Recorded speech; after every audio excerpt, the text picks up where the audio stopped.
Ele já era diferente por ser goleiro. E hoje, ao contrário da maioria de ex-jogadores, aos 53 anos, Paulo Vitor Barbosa de Carvalho, o Paulo Vitor, ex-goleiro do Fluminense, esbanja saúde, tem excelente nível intelectual, é comentarista esportivo de uma rede de TV, é ativista político, sabe o que representou como atleta profissional para o tricolor e é muito franco em suas afirmações. Jogou no Fluminense de 1981 a 1987, por quem fez 463 jogos, sofrendo 387 gols, ou seja, uma média de 0,83 gol por jogo. Apenas o legendário Carlos José Castilho jogou mais que Paulo Vitor no Fluminense. Paulo Vitor ultrapassou inesquecíveis goleiros como Veludo, Félix e Batatais no tricolor. Só por isso, merece e tem o direito de ser considerado um grande ídolo tricolor. Em 24 anos como atleta profissional, atuou por 16 equipes, começando pelo CEUB de Brasília e terminou no Volta Redonda do estado do Rio de Janeiro em 1994. Mas foram os 7 anos de Fluminense que lhe deram as maiores glórias e o passaporte para a seleção brasileira, onde fez 27 jogos e foi reserva de Carlos na Copa do Mundo de 1986 no México. Pelo Fluminense, foi tricampeão de 1983, 1984 e 1985, além de campeão brasileiro de 1984 e de vários torneios internacionais. Como reconhecimento, teve os moldes de suas mãos colocadas no Hall da Fama do Estádio do Maracanã, junto com Castilho, Félix, Gilmar, Leão, Barbosa e Manga. Paulo Vitor nasceu em 7 de junho de 1957 em Belém do Pará, mas veio bem pequeno para a capital do país, Brasília, onde foi criado pela sua família. E é aqui, no campo de futebol da sede da OAB Brasília, que Paulo Vitor nos conta a sua história.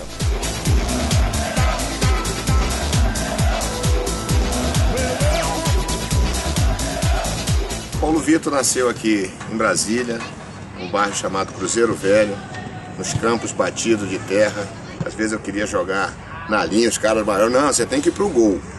Como eu era o menorzinho, mais magrinho, então eu ia pro gol. Então dali eu comecei realmente a ver a minha vocação para goleiro. Daí começou a surgir o Paulo Vitor. Fui profissional com 15 anos de idade, fui titular do CEUB, e eu me lembro que nós fomos fazendo uma excursão à Europa, à África, e num jogo contra o Real Madrid, com 15 anos, o Real Madrid, nós ganhamos de 2-0, e o Real Madrid queria, porque queria me levar de todas as formas, mas o CEUB não quis me liberar na época.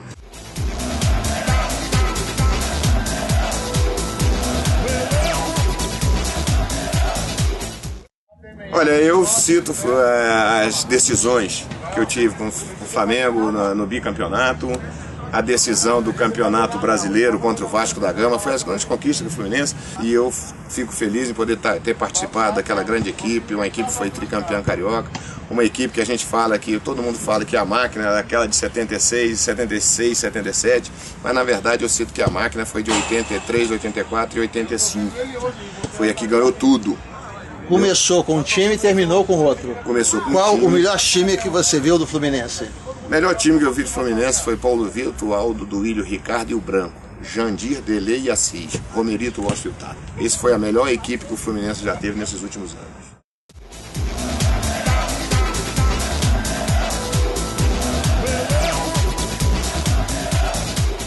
A minha maior defesa foi num jogo Fluminense e Flamengo. Eu me lembro que o Robertinho já tinha saído do Fluminense, tinha ido para o Flamengo. Ele bateu um escanteio, a defesa não aliviou, a bola sobrou na pequena área para o Ronaldo, centroavante. Ele veio de peixinho, cabeceou e eu consegui fazer a defesa com 1 minuto de jogo. Logo em seguida, nós conseguimos fazer um gol através do Assis, né, fazendo aquele gol aos 45 minutos do tempo.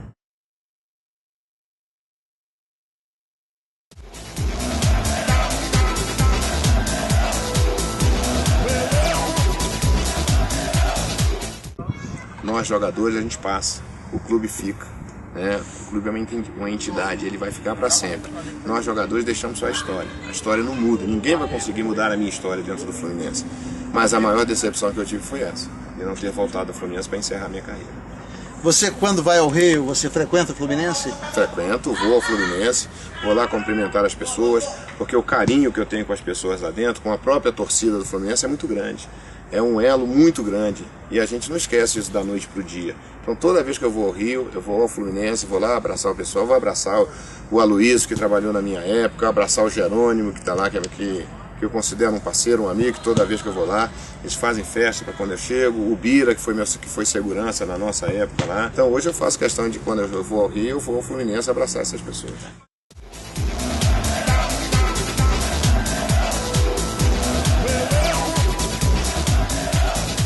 Em 83, quando eu fui convocado pela primeira vez para a seleção olímpica, pré-olímpica do Brasil. E lá sagramos campeões, classificamos o Brasil para as Olimpíadas de 84. E depois, fora disso, eu fui convocado em todas as outras convocações para a seleção brasileira. A primeira já veio em 84 também, já com o Edu, na principal, o Edu era o treinador. E eu joguei contra a Argentina, depois joguei contra o Uruguai, só não joguei contra a Inglaterra no Maracanã, que quem jogou foi o Roberto Costa. Então dali para frente eu fui sendo convocado em todas as convocações, até a Copa de 86. Eu fui convocado com o Evaristo para 85, eu era titular com o Evaristo. Aí, infelizmente, o Evaristo saiu da seleção, aí veio o Tele. Eu continuei na seleção, mas eles já tinham, acho que, uma dívida com o Carlos de 82. Manteve o Carlos como titular e eu acabei ficando na reserva. Mas o importante era estar ali no grupo, você fazer parte daquele grupo seleto, porque vão apenas 23 jogadores. Você vê no universo de bilhões de jogadores, você está entre os 23, é muita coisa. Então aquele cinema passa todo na sua cabeça, de criança, das dificuldades de andar a pé para ir treinar e chegar na seleção brasileira, a uma Copa do Mundo, isso aí não tem dinheiro que pague.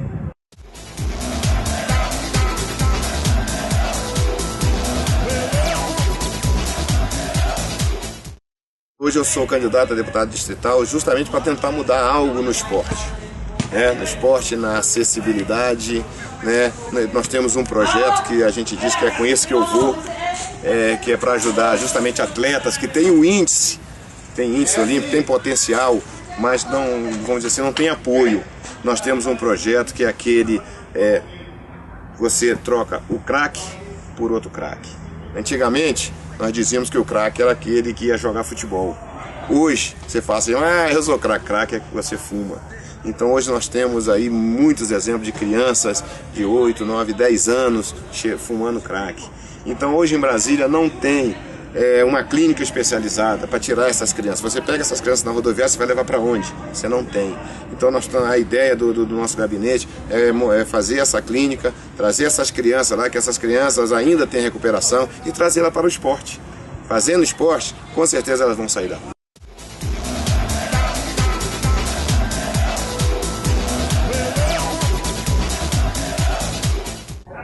A torcida gostaria de saber se você ficou rico no futebol, como é que você está vivendo, como é que você está sentindo, se você tem uma família bem constituída. Vou dizer que ficar rico eu não fiquei bem, porque eu ganhei, eu fiquei bem. Hoje eu tenho uma família, tenho uma esposa maravilhosa, uma pessoa que, eu sempre digo, uma mulher ela te joga para cima, mas ela te joga para baixo, né? Tanto ela te levanta como ela te derruba. Mas hoje eu tenho uma esposa que só me joga para cima. Então, através dela eu mudei muito a minha vida. Mudei muito mesmo. Então hoje eu sou uma pessoa realizada. Digo porque eu sou realizado, porque hoje eu me formei em Educação Física aos 51 anos. Né? Consegui me formar e através da ajuda dela eu consegui me formar. Então por isso que eu estou dizendo que eu tenho hoje uma família muito bem constituída.